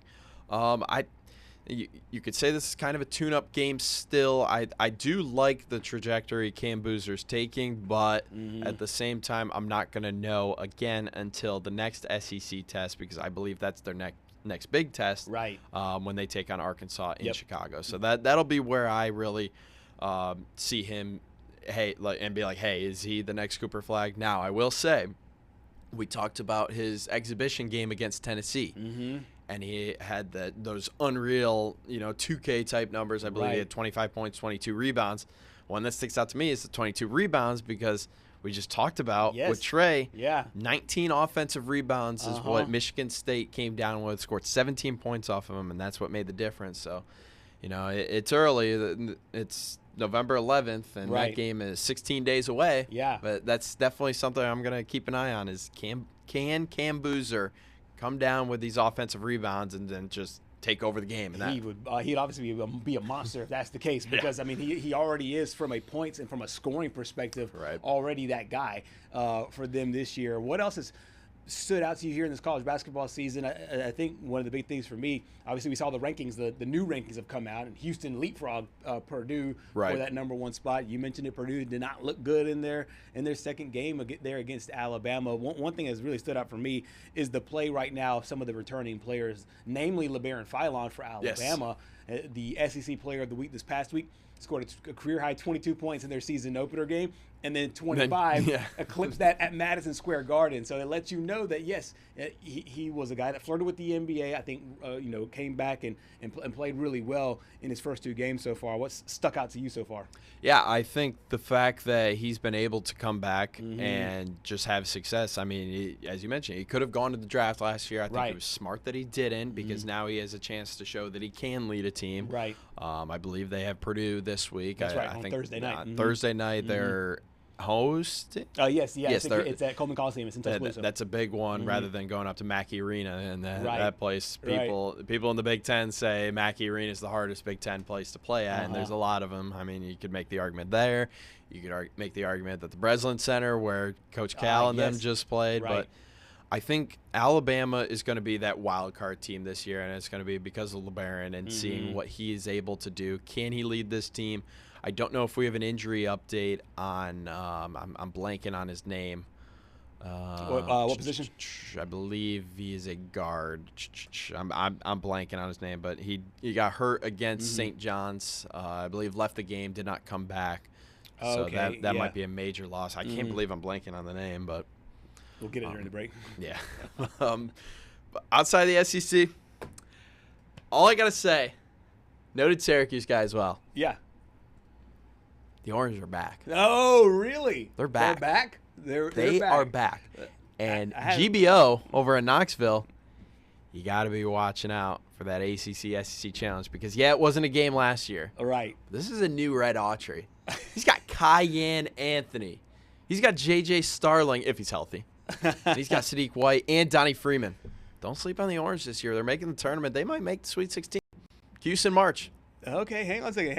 I'm pulling it up right now. See, not ranked right now. No, they're not ranked right now. But they beat Delaware State by 40. They beat Binghamton by 40. Yeah, okay. You could be like, they played cupcakes. It's the fact that they held these cupcakes to 40 points. Right. Yeah. They're doing what I believe the Colgate game is coming up, though, and that's going to be my real big test, because for some reason Colgate just has their number. Yeah. After Syracuse had like an 80-game winning streak against Colgate. Sneaky tough schedule here. You got Houston, you got Kansas, Yes. and Tennessee. Those are all back to back, late November, early. They better pack December. the Dome, because the Dome, when Syracuse is good, is the best college basketball I'd atmosphere agree. because of the fact that it's so big. Right. They right. play in the football stadium. Yeah. And you can, I think the record capacity for a basketball game is 38 or 39,000. Goodness, yeah. So I mean, they packed that thing out. Where's that Tennessee game? Is that Tennessee game? It's in the Dome. Okay, yeah. So that'll be a really nice test there for Tennessee. That's a good. I don't know if the athletic directors got together on that to do a football game and a basketball game in the same year, but I think it's really interesting. Having all that orange there in the Dome after we saw it there in the football game as well. So no, interesting stuff here to start off the college basketball season. Lots of great storylines in tonight's games. Can't wait to see all of the Veterans Day Memorial games and how they're all.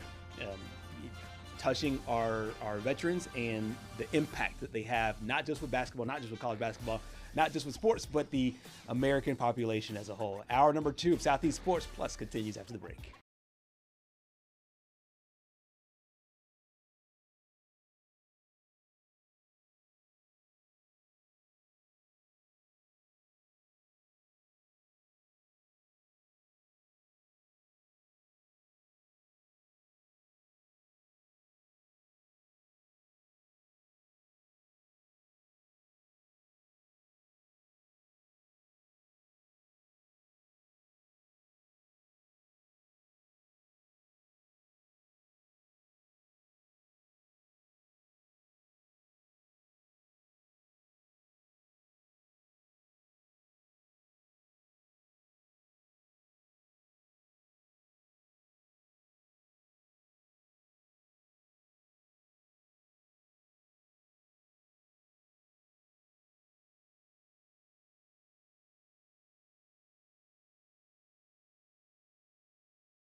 You mentioned controlling your own destiny. Do you feel like this is a must-win for this team when it comes to competitive? Absolutely not. It is not an ACC game. I'm glad you brought that up. It is not an ACC game.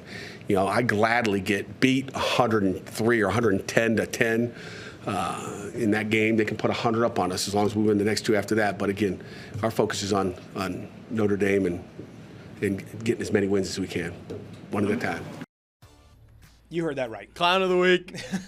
Clown of the year, possibly with that quote. You did not hear that incorrectly. That is the head coach of the Pitt Panthers. Yes, that is where game day is going this week as they play Notre Dame in a very, very interesting game for a lot of different reasons. But Pat Narduzzi is basically saying, no, this is not an ACC game, so it really doesn't matter. I would lose that game by 100 to 103 to 110 points as long as we win the next 2. Now, I think that's just awful messaging just in general. How the hell are you going to sell it? How are you selling your game to an audience? It'll be the biggest audience that they've had probably ever. Since the ACC championship with Kenny Pickett.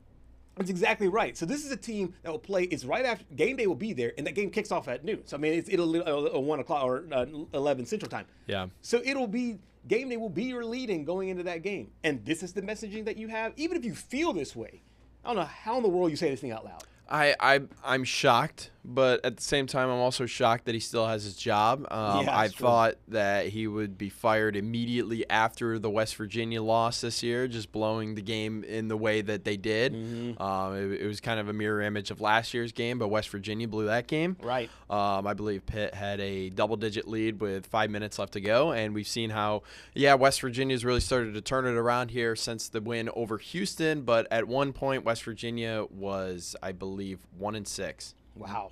1-6. Wow. And the one win was against Pitt. Yeah. Or no, they were 2-6. Okay. Yeah. Yeah. I believe they're 4-6 now. Yeah. Right. One yeah, cupcake because win. the Robert Morris and then the Pitt win. Right. And honestly, after that game, it was like, oh, here we go again for Pitt fans. And then they bench Eli Holstein, former Alabama guy. Former Alabama quarterback. That's right. Yep. Everyone. I mean, going into this year, the Pitt fans thought that Eli Holstein was going to be the next drafted quarterback, next great, right after Kenny Pickett. Yeah. And then they've turned to a freshman, I believe, Mason Heichel. I believe is his name. I know you're talking about. But why would you come out and say It's this ridiculous. before one of the biggest games of the season? I don't care if it doesn't matter to you. This will help your resume. I mean, if you 100%. lose this game, who knows? If you win this game, you honestly could have a little bit of leeway losing to either, I believe they have Georgia Tech and Miami to end the year. Yeah. I mean, if you lose this game, you beat Georgia, or if you win this game, you beat Georgia Tech, but lose to Miami, you could make the argument that they could sneak in. I don't think so. Yeah. Well, actually, no, because then they'd be at 3 losses. But still, who knows what the ACC is going to look like? We've already seen it just completely implode, and then another loss would mean, you're at 3 losses, but you're a 3-loss ACC champion. Does that beat out 2 Group of 5 schools? Exactly. Does that beat out JMU? Right. That's the biggest thing is that, like, he said that, and even those words don't make sense because they still can literally, like you said, win that football game and still get in, or lose that football game and not get in, even with all the ACC success. Like I don't get it. And to me, the biggest thing is the messaging for your team. What does that tell your team in the locker room when your head coach says, I don't care if we lose this game, by 100 points. It just seems to me to be very short-sighted if you're just looking at the ACC. And I could see if you're undefeated. I could see if they're undefeated with a key win on their resume.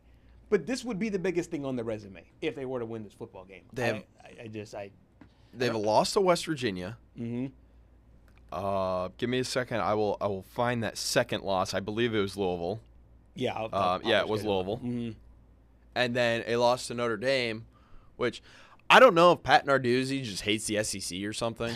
Because if Notre Dame were to lose this game, that would be huge for the SEC. Monster. Because then that means the SEC is all but guaranteed to get 5 teams in, barring some miracle. Texas loses both of the last game, both of the last the Georgia game and the Texas A&M. Yeah, because at this point, Notre Dame is the only thing in the way between, because you can't make an argument for a second ACC team. No, especially after what has gone on this year. Right. And you can't really make an argument for a third Big 12 team. I mean, who are you going to put in there? You've got BYU and Texas Tech. That's pretty much a lock at this point. Yep. But who else are you going to put it? Houston's out. Yes, they are. I mean, Utah's out. You're right. Cincinnati is out. Cincinnati's out. Because they lost to Texas Tech. Right. They're out of it at this point. I'm interested with what the committee does with BYU tonight. It'll be really interesting to see. I mean, if they AP poll, they only dropped 1 spot, but I think if the college football playoff ranking comes out today, and they drop even more because of the lack of offensive production, I think it's going to be interesting. And here's where it was 8 through 12. Texas Tech, one above Texas Tech was BYU. I believe Texas Tech will fall. If I were ranking this right now, I would say BYU is going to fall probably to 9. Oregon's going to move up to 8. Okay. Texas Tech up to 7. I still think Ole Miss is at 6. Right. Which I'd be interested. So let's play that real quick. Yeah. If you were making your bracket right now. Yes. Obviously, we don't have to seed the top 4 because we're in agreement that it's going to be Alabama, it's going to be A&M, it's going to be Indiana, it's going to be Ohio State. Yes. That's point barring some miracle. like Alabama loses or A&M loses or something crazy. Who is your 5 seed? As of right now, my 5 seed, if the playoffs started today, because that could change if something happens between the hedges. But as of right now, I like Georgia. Yeah, it has to be. Yeah. Now, if Georgia loses to Texas, though, now it shakes things up. But as today, as we sit here on 11-11, yeah, it'll be Georgia at 5. What about you? I have to say Georgia at 5, unless something crazy happens this weekend, where then I would say they move down to 6, and Ole Miss jumps them. I still have Ole Miss at 6 over BYU. Yes, me too. And that's huge for Ole Miss because, as I mentioned yesterday, I would much rather play. We're basically assuming at this point the 6th seed is going to play the ACC or, by some miracle, a second group of 5 team. That's correct. Yes. And as it stands right now, it's I think Virginia. I would much rather, if I was an Ole Miss fan, I would much rather host Virginia or the ACC champion, than be the 7th seed and face a Texas team that just barely squeaked in, is on a heater right now since the Florida game, which is where BYU would be at. BYU would host Texas, and let me tell you, man, that game's not even going to be close. Oh no, that game would not even be close. Texas will just literally dog walk them. Yeah, it wouldn't even be entertaining in that football game. No, I'm right there with you. So then that means where do you put Oregon on that slate? Is Oregon? I guess are they top 8 seeds? Are they 5 through 8 where they get to host, or Oregon's a 9? And I mean in your personal.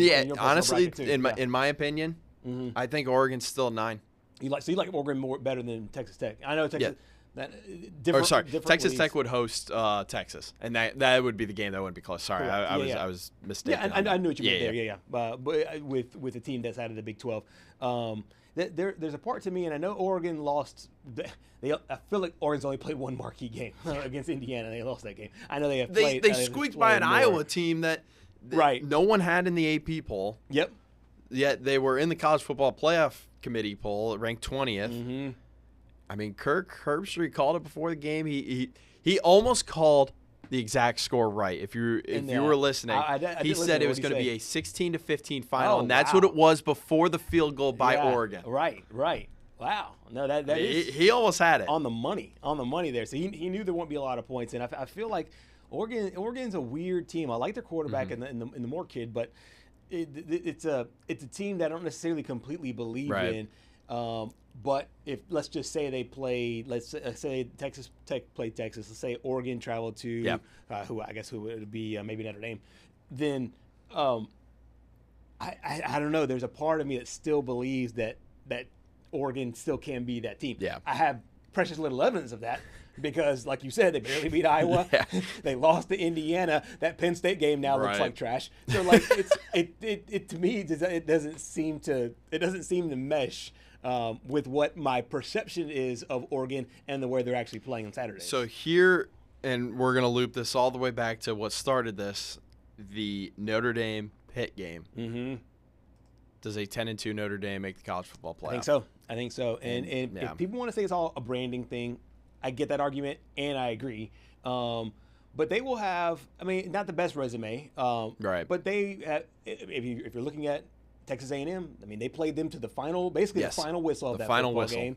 I know Texas A&M won that game, and there's no such thing as moral victories, but they played them a lot closer than a lot of other good teams. They played both of their losses to the final whistle. That's right. I think the one thing that would have saved Texas in this point, because 10-2 Notre Dame, they would presumably knock out Texas, who would either be at 10-2 or 9-3.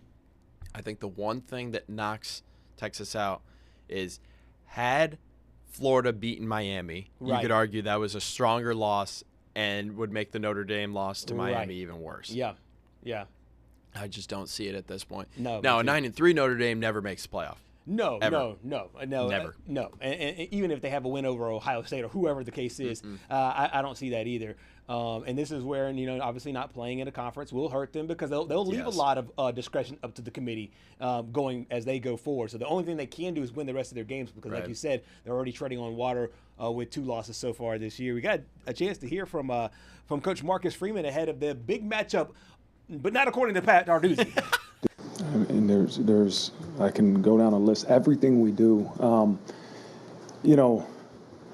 the main focus maybe for you all might not be the main focus for us, right? You said slow starts. Again, that's a reflection of winning this play, right? And executing on this play and having a good game plan on this play. And so that's our focus. We got to have a great game plan. We got to continue to find ways to put our players in positions to succeed.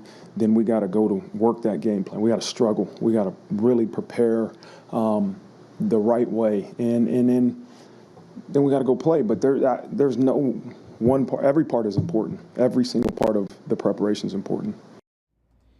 So this is a really big game here between these two teams, and we've talked about how a lot of these 2-loss teams are really treading water right now. They're walking a fine line. Notre Dame being one of them. They're a big favorite in this game. Last number I saw on it was 11.5. Well, who do you like here in this one? Hey guys, if you stuck around since the beginning of the show, you might remember that I said I had one absolute free lock money. Yeah. Absolute free pick. I'm hammering 11.5 for Notre Dame just because of what Pat Narduzzi said, because he's already thrown in the white flag. He's thrown in the towel at this point. Yep. I think Notre Dame, we saw it last weekend against Navy. I believe the spread was 28 in that game because we lost on that. I believe Navy lost by 38 or something like that. Yes, yeah. Man, Marcus Freeman's going to leave, no doubt. Leave no question. No doubt, especially I know he heard what Narduzzi said. Oh, yeah. And honestly, I wouldn't be surprised if Notre Dame was up like 52-7 or 56-7. And honestly, Marcus Freeman's still going for touchdowns. Yeah. Just to make a point. Yeah. Like, hey, don't say these things. Right. Because otherwise they'll happen. Now, if I was Pat Narduzzi and that actually happened, I would not get mad, because you can't get mad, because, I mean, you just said, oh, I don't really care if I lose 110-10 to Notre Dame. I mean, and then he also wants to say that Notre Dame Pitt's a rivalry. Right, yeah.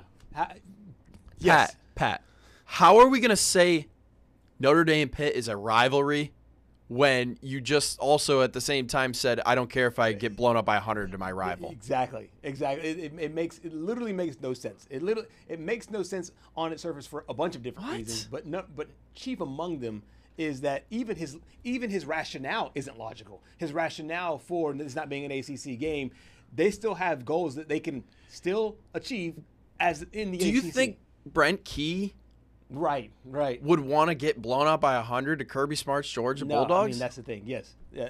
I mean, that in Pat Narduzzi's logic, that doesn't really matter at all anyways as well. Right. He's not going to come on and say that. I guarantee you, when rivalry week comes here in a few weeks, I guarantee you he's not going to say something like that. Yeah, man, we want to beat those guys. We don't really like them, This is a big rivalry for us. We're not going to, we're going to leave no doubt. We're going to play to the final whistle. Can't say it's a rivalry, Pat, if you're fine losing by 100 to them. Yeah, I'm sorry. That's just my thought. Now, you know what? You're dead on. And 11 seemed really high for this kind of game on paper. Yeah. But given the context, outside of it, if all their focus is going to be on the ACC, and if the team follows the coach, I can see a situation where Notre Dame gets up 2-3 scores and doesn't stop, and then Pitt just says, we'll just take the break. We'll just, we will not play here because we got next week to look forward to. What a waste. Yeah, I know. Of a game day host site. When you could have gone between the hedges. Yeah, I know. For a huge matchup that also has college football playoff implications. A monster one. I wish the producers could change it up on a Tuesday and go to a different place, because knowing what's going to happen here in this matchup. Yeah, are all the AC or all the SEC haters of game day just going to SEC schools mad now? Exactly. That would be the issue. The last few games from Notre Dame on the road, they played Arkansas, of course, blew them out 56-13. Then they played at Boston College a couple weeks ago.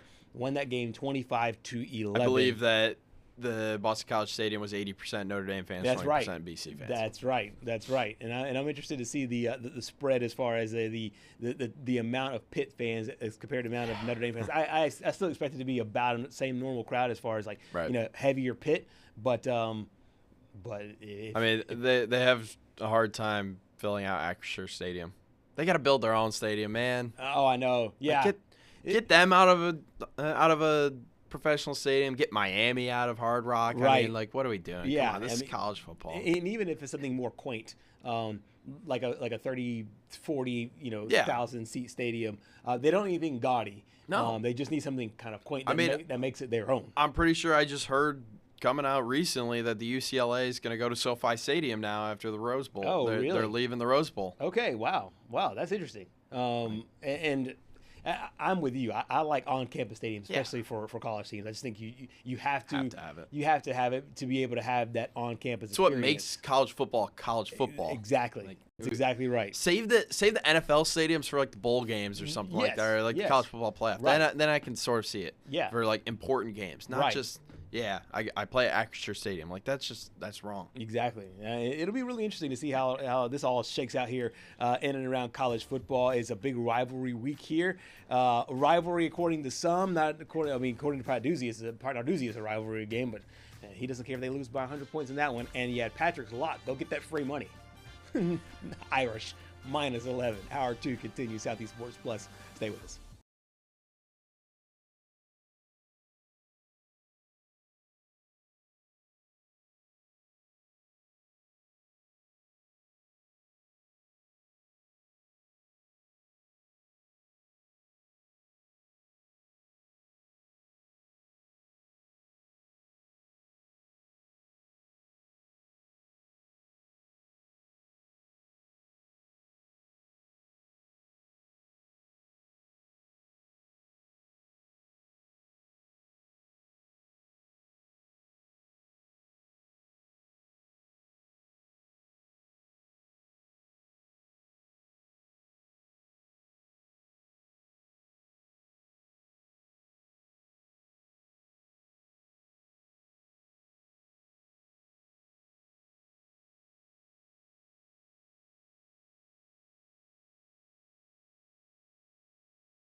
Back here on Southeast Sports Plus, we are inching to rivalry week in college football in the next couple of weeks. However, some interesting basketball rivalries taking place. Actual rivalries. The actual ones, not the ones that Pat Narduzzi talks about.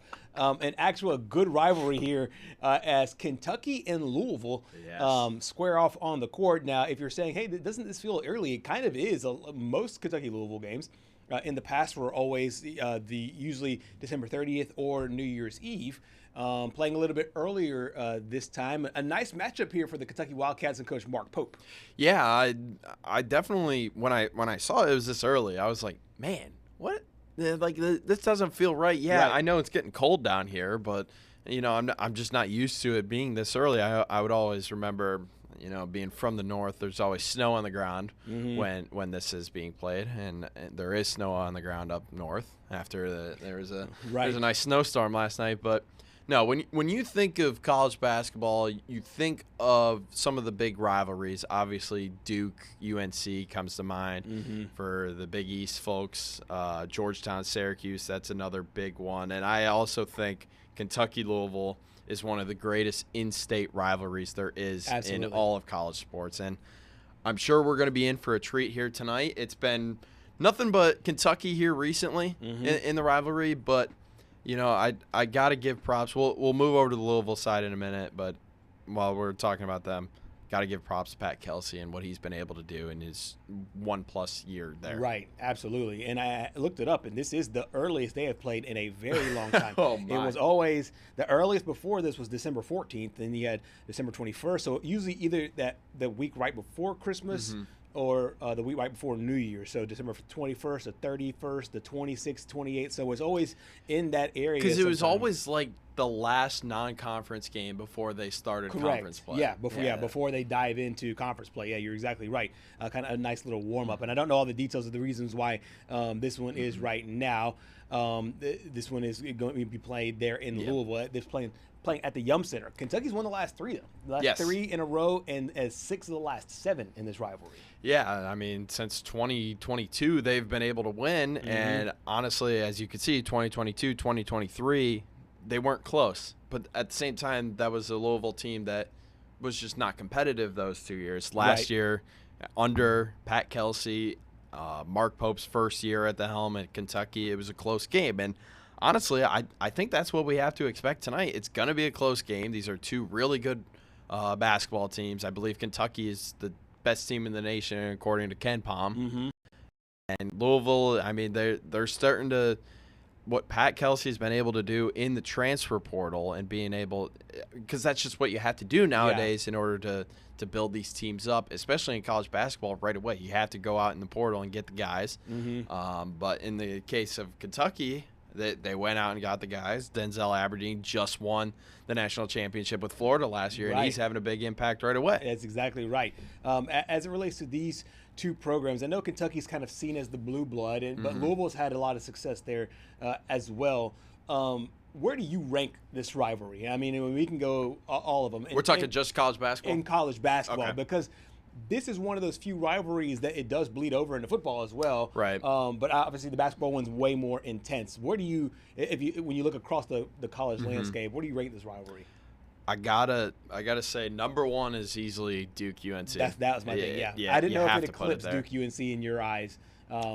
What this rivalry has become. No, but I'm with you. I don't think so. This is tough. I would honestly, if I know Georgetown's starting to pick it up again, and Syracuse looks like they might be good, but had there not been such a long stretch where both Syracuse and Georgetown were not really good, and that rivalry was still good, I would have to say Syracuse Georgetown's number 2. Yeah. This is number 2. This is overtaking Syracuse Georgetown, I will say. I agree with that. Because the proximity to each other, the fact that it's also in-state, and both of these teams are expected to compete for the national championship last year. Yeah, it was a great turnaround year for Louisville last year, but they got bounced in the first round by Creighton. Right. I mean, you want to come back and you want to be able to, you want to compete, and that's definitely left a sour taste. And there's no way to, reaffirm everybody, hey, we're actually back. This wasn't just a blip on the radar. It's to go ahead and beat your number 1 rival and number 1 team in the country, according to Ken Palm in Kentucky. Exactly right. There was another one that I had was Indiana Purdue, but it just feels like those teams are Purdue. I mean, obviously, right now, number 1, number 2 in the polls. Indiana has felt a little up and down. Indiana's always supported basketball. Now they're one of the best in football. So I don't know if their allegiances are going in separate directions as it relates to the sports. Yeah. And now you got me thinking about the Big Ten. I think the only other one that would compete is probably Michigan State. Michigan State is a good one, yeah. I mean, that used to be a big football rivalry. Obviously, the block punt was trouble with the snap, as our friend Sean McDonough liked to say. But since then, it's really been all Michigan. So. Yeah. And some of the other ones on NCAA.com. Xavier Cincinnati. Oh, that was a good one. Yeah. That was a good one. UCLA, USC. That's a good one as far as the brands go, the school brands. But neither one of them have been elite programs in such a long time. UCLA hasn't really been relevant since Johnny Juzang. Yes, exactly. A few years ago. Yep. BYU, Utah is number 6 on the NCAA.com site. Illinois, Missouri is at number 7. Gonzaga, St. Mary's. That's an interesting one. Actually, I like that. That's one that's really started to blow up here recently. I mean, it felt like Gonzaga was just running away with the WCC for the longest time, but now it's like St. Mary's. Hey, we're here. The Gales, they're gonna win like every year. It seems like. Right, and they're well supported too. And I think sometimes you forget about the schools that don't have prominent football programs. You sometimes forget about them. Which, well, sorry for interrupting you. While we're talking about the WCC, I'm pretty sure a team picked 4th to finish there just upset Xavier last night by like 20. Right. Yeah, that's exactly right. New Mexico State, and Penn and Princeton. That's your top 10, and then Baylor, Houston was kind of a bonus. Which Baylor, Houston is interesting. It feels like both those programs have been in good spots. I just don't know about the hatred amongst themselves. I don't know if this is to the same level as obviously not Duke, North Carolina, but even close to what we see with Kentucky, Louisville.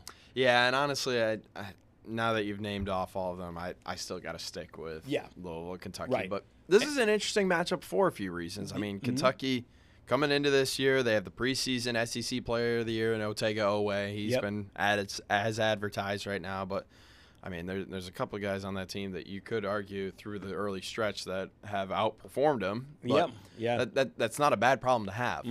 But at the same time, you haven't really played anybody yet, so this is your first big test on the road. You're really we hear coaches all the time at this point of the year talk about, hey, I want to be able to see what my team is made of in these out-of-conference schedules. While you want to win this game because it's a rivalry matchup, it's big for you going into SEC play because Kentucky's supposed to win the Kentucky's supposed to win the SEC this year. Yeah, exactly. We got a chance to hear from Mark Pope on this game against the Cards. Yeah, it's the biggest game. You know, the nice thing for us is every game is the biggest game we've ever played, and so this is and in-state rivalry games are always fun and exciting, and so we can't wait to get to it. We got to get through the autopsy of this game and take from what we can learn, and then we'll jump into that tomorrow. But it's just a beautiful thing. I mean, everything comes so fast. We're going to be in New York a week after next, which someone told me that yesterday. I was like, wow, it seemed like it was months away. So it's just great game after great game after great game, and this is certainly a big one, just like they all are. So we'll finish up this deal and then get to that, and can't wait to get out and play. Mark Pope did a really good job there in year one with the Cards. I know that they were, or with the Wildcats, I should say, looking for that next step going into this season. Meanwhile, you said it earlier, Pat Kelsey's done a phenomenal job there on the other baseline. And I know that the record at the beginning did not look great. However, since then. That was before he took over. That's correct, yeah. Before he took over at Louisville, Louisville's record was not great. But then obviously, he's really rallied the troops here, and this has been a really good turnaround season for them. I mean, 18-2 in the ACC is nothing to sniff about. 2 years removed from winning 4 games all year. Wow. I mean, they won 4 games in 2022-23, and then they won 8 games the year after that. And then, I mean, 21 wins, that's just unheard of. A 21-win swing in one season. That is nuts. That is absolutely nuts. That's like Kurt Signetti numbers. Yeah, exactly. Pat Kelsey hit the microphone as well talking about the matchup. Well, obviously they're very good. You know, coaches, for the most part, put more stock in like KenPom rankings than they do Associated Press rankings. And KenPom has them the #1 team in the country for a reason. They're very talented. They're very good on both ends of the floor. They're very well coached, and it's a big challenge, and we're excited about the opportunity. Yeah, it's what makes college basketball great. You know, we were both part of that rivalry up in Cincinnati, and it's the same thing here in this state. And from a national perspective, it's as big as it gets as well from a rivalry perspective. As it sits right now, a few hours from tip-off, Louisville, 6.5-point favorite there at the Yum Center as they welcome in their arch rivals from Kentucky, coming up tonight on Veterans Day. Coming up to next here on our program, we'll close up shop here on a Tuesday.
Back here on Southeast Sports Plus, hour number 2. We close up shop here with one of our favorite franchises, our favorite staples here on the program. We do this once a week, and as we get more data on all these teams, we like to play a nice little game called Contender or Pretender, where we say if this team is a contender or pretender. For those that are new, are we talking about for the SEC championship, or are we talking about for the national championship? And what realm are we putting contender, pretender as we get deeper into the season? So originally we were just doing SEC championship. Correct, yeah. Now I have to say we're switching over to the college football playoff champion. Now that we're getting later in the season, Right. and the committee is releasing their rankings. The latest ones come out tonight. And this week we have the Ole Miss Rebels, who are 9-1, fresh off a shutout victory over the Citadel this past weekend. G, you want to open it up here? I'll open it up. I'm going to go the Ole Miss Rebels are a legitimate contender. This is a That guy right program that he's the guy. As Trinidad Chambliss there for the Ole Miss Rebels here. Okay, 9-1 so far this season. They're 4th in the SEC in points, average about 37 points per game. But when their defense has been needed, yes, towards the end of games, specifically in the Oklahoma game, specifically also in the LSU game. Now I know LSU's offense is no dynamite, but when the defense has been needed, that's where they've stepped up, and that's Right. the difference between last year's Ole Miss team and this year's Ole Miss team. They are not the '85 Bears. They are not the 2000 Ravens, but they do just enough to let the offense, obviously take charge of the football game. I think in any game, if they could stay to their averages, their average is about 37 points per game. They could stay to their averages as far as on defense and allow less, at right around 3 touchdowns. They give themselves a shot at every position, and I see them doing that from now through the end of the season and possibly in the college football playoff. Yeah, I mean, when you look at the Ole Miss team last year and the defense, they were great. I believe they were the number 1 team in the country Yes. scoring defense, scoring off of turnovers like pick Right. sixes, Right. scooping scores. But they just let up so many yards that it was just they never could be a true contender because, I mean, you had Jackson Dart running your offense. I mean, honestly, you could have made the argument that they had one of the best offenses in the SEC, and Right. it was kind of a wasted year because they lost the game to Kentucky that really was the one that probably kept them out of the college football playoff. Right. This year, there was only one game where it was like, I don't know about this team, and it was between the hedges, and you can make the argument that they should have won that game. Yes. The offense was clicking. The defense let up on Georgia late, and Trinidad just didn't know how to close out a road game. That was his first major road game That's in the right. SEC. Yep, that's exactly And, right. I mean, the ABC broadcast showed the attendance over in between the hedges. I believe it was like 90,000, and that's what he had seen in his entire career at Ferris State. Yep. For Combined. Exactly, yes. I think the combined audience he played for was like 70,000, Yeah. and he played in front of 90 that day. Still handled himself really well. Like you said, the offense was clicking. They scored 35 points, but the defense was a little leaky. I think they've learned their lessons since then. In their 3 games since then, Oklahoma held them to 26 points, South Carolina to 14, of course, shut out Citadel last week. That's why I think they are. And beyond the players on the field, but the other contender or pretenders that we've done so far, I look at the team for the most part. Right. I look at Oklahoma as a team, and there were some questions about John Mateer. There's some questions about the health of the health of the offensive line. I thought the defensive, especially the defensive line, was going to be sensational. And with other teams, I think I've done players, but this is the first time I'll invoke the coach. I think that there is a huge bump with Lane Kiffin because there is a belief that they can get it done with Lane Kiffin. So that's the reason why I do believe, even if I didn't believe in the defense as much, I believe in Lane's ability to get the offense where it needs to be able to score enough points. Of course, they play Florida and Mississippi State in the Egg Bowl to close out the season. I expect them to win both those games. I think the Egg Bowl is a nice test there right before the college football playoff. I'm all in. I'm all in on Ole Miss, and I think they are a true contender. I have to say as well, I think they are all in. The Oklahoma game was the beginning of, okay, how are the Rebels going to respond after the Georgia game? Right. And they held John Mateer in a rainy day, and Trinidad had a great game. You could easily make the argument that Trinidad's, well, there is no argument. Trinidad is the best D2 quarterback transfer in the NCAA right now. The other argument I'd make is Kejuan Lacey's probably the best running back in the country right now. Absolutely. I mean, I think he just eclipsed Quinshon Judkins' record for touchdowns at Ole Miss. At Ole Miss, exactly. And he's still got 2 games left to play. That's exactly right. So I'm gonna pull up his season stats because there was I believe he has 17 touchdowns on the ground right now, and I think that's what set the record. Ole Miss is a contender, and I really think we need to start having serious conversations about Ole Miss because, as I mentioned, it would be a major boost if they were able to lock up the 6 seed. I think the 5 seed would be even better. It's just you'd need Georgia to lose to Texas this weekend, which it definitely could happen. Texas is playing with their backs against the wall at this point. Yep. Georgia probably can't afford another loss. I think a 2-loss Georgia team would make the college football playoff. Right. But just the added boost it would be to either host or to be able to host the ACC or the second Group of 5 champion, barring the ACC going crazy. If I'm Ole Miss, I would seriously rather host Virginia than host Notre Dame or Texas. Oh yeah, me too. And I think that the way that everything is shaping up right now, they could be that basically the number 3 team there in the SEC. They'll get a favorable draw. But yeah, you're right. 17 touchdowns so far on the season for Kejuan Lacey. He's a nice threat in the run and the passing game as well. 22 catches, 434 yards. He also has 900 yards there on the ground. It's a really interesting game also for Lane Kiffin, the head coach, because he is Florida's top target there in that matchup. Coach talked about handling the distractions. I mean, I haven't even talked about it to him, and I haven't had one of them. And I think I'm pretty close to the players where they walk by or they say something, like if it was on their mind, they'd make a joke or something.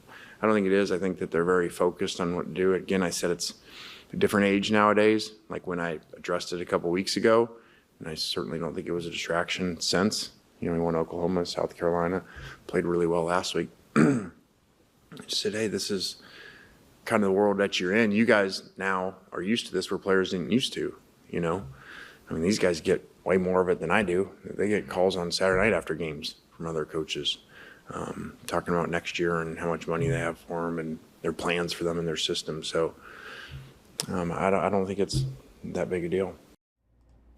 So that is Lane Kiffin talking about the distractions and pouring a lot of water on this and saying, I think he's being transparent too with what he's talking about it. I think he's also been trolling a lot, but that's just Lane Kiffin. Yes. I think yesterday he posted something like freeze warning. I saw that. I saw that. Yeah, with his car, he's trolling Auburn. He's been controlling Auburn for forever.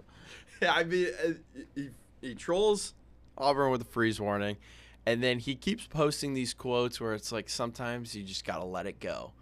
And it's like kind of sending the Ole Miss fans for a loop because it's like, what is he letting us go? Is he leaving? Right. Or is he letting Florida go? So I think our former co-host put it great a few months ago. You just gotta have that cat and mouse game. You never know what's next. Yep. And I think he loves it. I think he already knows what he's going to do. He's not going to let anybody else in on it. And until then, he wants to play the cat and mouse game. He wants to play, and I won't be surprised at all if we continue to see this from him from now through the end of the season, even going into the playoff. I mean, I can see something coming up this weekend. I can see something coming up at the Egg Bowl. I can see something coming up at the College Football Playoff. I just don't see this ending anytime soon. No, and honestly, I also don't see them losing this weekend, but if they do lose, there's going to be questions about, all right, did he throw the game just so he could get to Florida? Yeah. There will be interesting because the Florida – I know last week, notwithstanding, Florida's been a really interesting team to follow. They've already beat Texas. They played well in the Swamp. I know this game is not in the Swamp, but Kentucky demolished them though. That was a shocker. Yes, and I'm super interested to see how this not only the game plays out, but how Lane handles everything because there's gonna be a lot of chirping there from Gator Nation. Hotty toddy. We likes to party. Big win there coming up, I think, for the Ole Miss Rebels. Thank you so much for joining us here on Southeast Sports Plus. Back tomorrow, 2 to 4, right here. See you then.